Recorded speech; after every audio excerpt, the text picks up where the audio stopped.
Hello there guys, my name is Jay or DA and welcome back to another episode of the Space Engineers Old Norse Shipyards build series, where every week or two I go through and build a different ship or a few ships for a certain purpose for my fleet.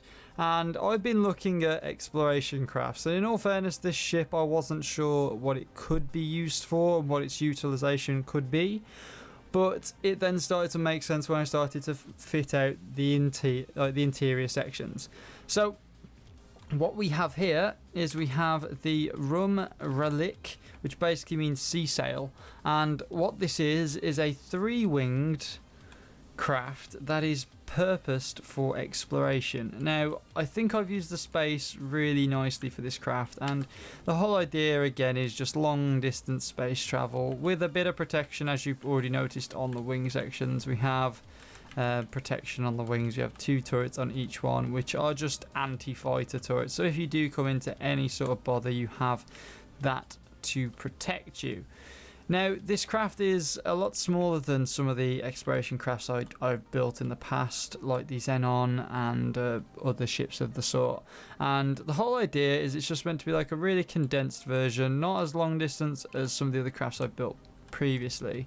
But yeah, I wanted to look at this crazy sort of Y-wing design, which I really like the look of, and I figured why not give it a try. So I started off with the wing sections, trying to make them as sort of curved as possible, and then I worked on the top section last, and I think it's worked out quite well. And the way the interior looks and works, I think is really cool, and I'd like to take a bit of inspiration off this build when I build the new stuff.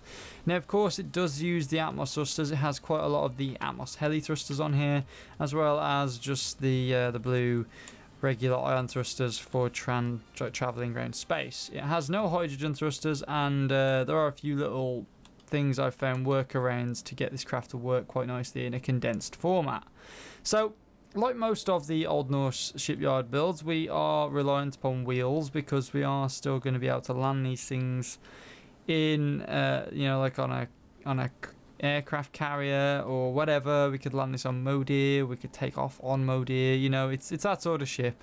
And in all fairness, I really like the way it's turned out. I think it looks the part, as well as, it's just its overall shape is quite cool, and it's very futuristic.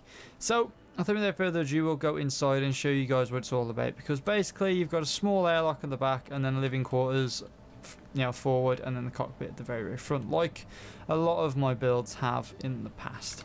So what we'll do is we will close this door up, and we do actually already have the atmosphere sort of active all the way through here. But basically what you've got here is you've got this air vent, which is set to depressurize, and once you press this button it turns the depressurize off, and then it fills the air in. Now, as you can see, as I just opened the door a bit too early, this room wasn't ready, and it kind of depressurized a little bit.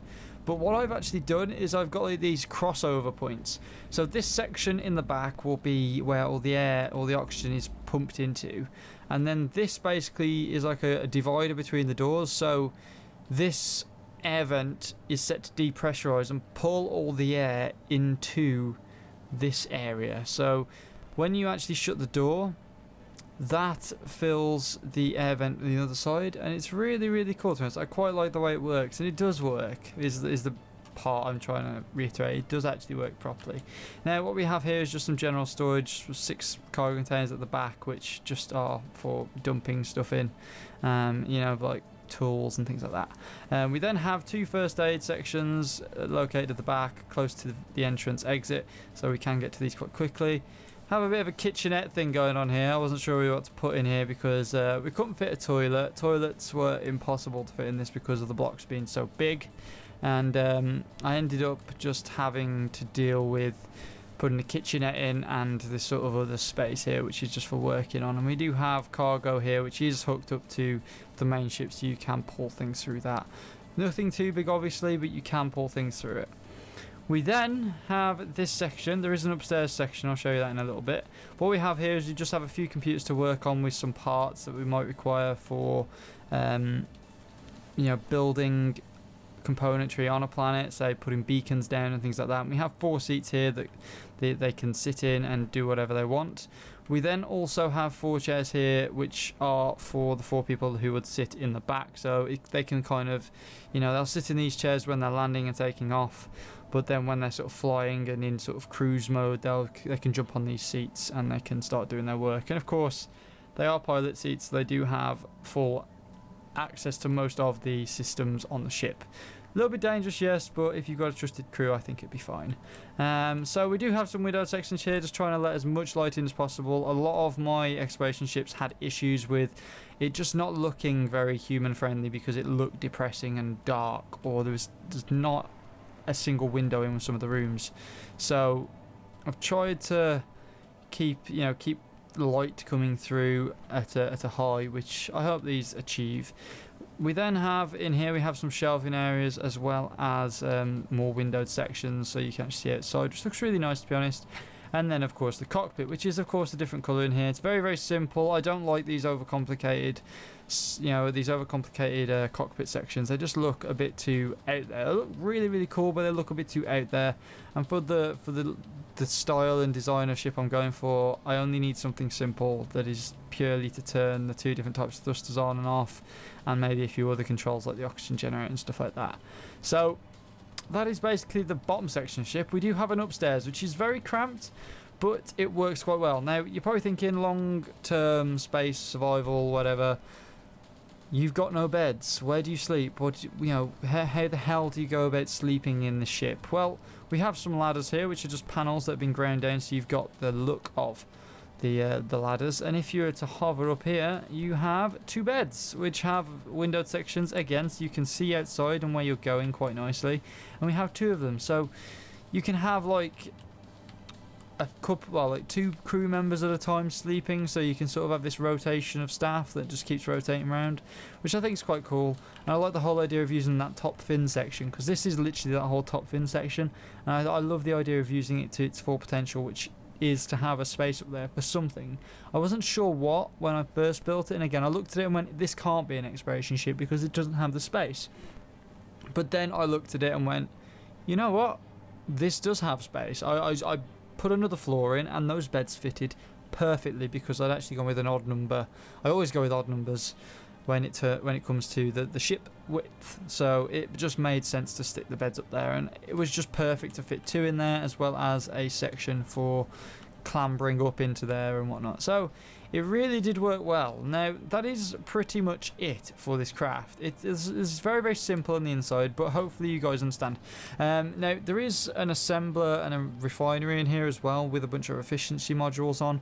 They are to the right of the ship, so they to the left of the ship, sorry, so they are on they're like tucked away behind the kitchenette and stuff, and I put those in there because I wanted this ship to have a bit more production capability as well, because of course it will be flying around long term.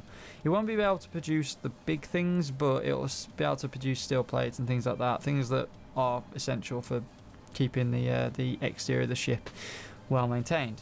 Now we do have another crossover point here because I didn't have the capability to wire in, should I say, the conveyors into this section, but with these crossover sections they work really well. Again, this is, if I were to shut this door again, the oxygen doesn't get lost. You have a high oxygen level because all it's doing is taking the oxygen from the one room and pumping it into this room, and of course when you open the door it just has a free flow of oxygen anyway, so this just maintains that. And I might start using these a bit more on other crafts because it saves so much space, because before I used to have this rail that would run across the center of the ship that would basically be the life support rail that would go right the way through the middle, and you'd have to basically build on a top section. With these crossover sections you don't need to do that, so it freed up this top space. If I had a rail traveling through the center of this on the top or the bottom, it would cause a few issues with just floor space and how this thing would land on the surfaces. So I think it's worked really well, and I like the space we have in here. It's very, very cozy, very, very minimalistic, and again, just I love that bedroom space. I want to do more with that, and maybe do an X-wing where it has a similar thing where you have a below and an upstairs section, or something of the sort, or maybe like a multi-tiered ship that has 3 different levels on it. You can, beds, computer area, and then cockpit, maybe something really, really obscure. But yeah, so we jump in the cockpit, and as you can see, we have both different types of thrusters off. We have the Atmos, which you can turn on and off, and of course the Ion. Ion won't work that well in this sort of environment, but what I've found is you basically get to the point where the Atmos thrusters kick out and die off, and then you turn on your Ion and they boost you out of the atmosphere quite nicely. This thing just about makes it out of the atmosphere. And what we'll do is we'll just do a quick save, and we'll actually take this thing on a bit of a run. So what we'll do is we'll get the hover engaged, turn our inertia dampers on so we can actually hover, and then we're literally going to shoot for the stars. I'm just going to go up into space, and notice there are actually some solar panels on here as well. Because of the curvature of the ship, it was very, very hard to put more solar panels into it, which are critical, but I kind of use those with a few batteries just to keep the power topped up. So as you can see, they've kicked off now, so we're going to turn the ion thrusters on, in which will boost us back out of the atmosphere. So we are safely out of that now. We're out of Earth's atmosphere, we're out of the Atmos thruster range, and we are hovering above everything else. Which is very, very nice. And again, it works. It does work. And as for flying capability, as you can see, it does get up to speed quite quickly, and it does roll and bank and turn really nicely, to be honest. And it's very, very comfortable to fly. You don't feel obscured by the fact that you've got a third wing on the top, and it doesn't really affect it that much. So yeah, I hope you guys really do enjoy this build, because it's again something very, very obscure that I have built, and I don't normally build these crazy strange looking things, but I'm hoping that you guys do enjoy the way it looks and want me to build something more like this, or maybe go a bit more crazy with my wing designs. So if you guys have enjoyed, please leave a and of course subscribe for more. This build is of course on the workshop now, link is in the description below.